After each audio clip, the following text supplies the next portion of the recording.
So I've had some questions about these tiny paintings, so I thought I'd make a little video. First of all, what am I painting on?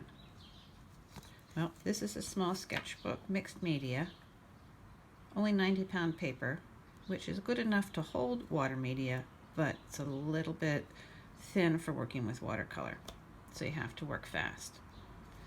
And second, I used blue tape. Masking tape would work.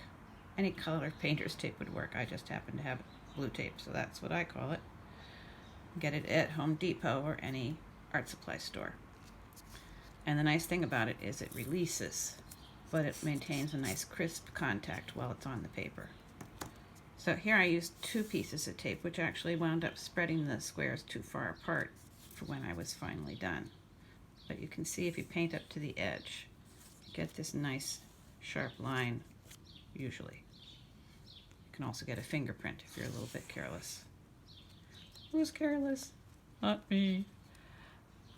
This is the second set that I did, and here I just used the one width of tape to separate the pieces in both directions, and then I filled in the outside edge, and then I painted from photographs these 2 and looking at the paintings of Wendy James, which are these 2, and you can see that these are much more clean and convincing.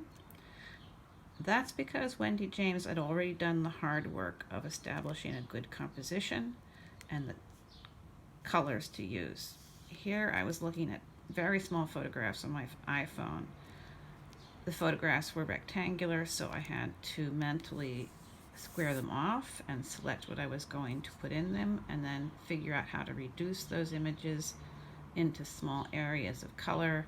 I would have been better off with pencils or acrylics, because that was a lot of thinking to put into one small picture, and I'd had to do lots of layers. But you can tell that this is the first attempt and this is the second attempt. I got a little bit clearer about reducing shapes and getting rid of detail.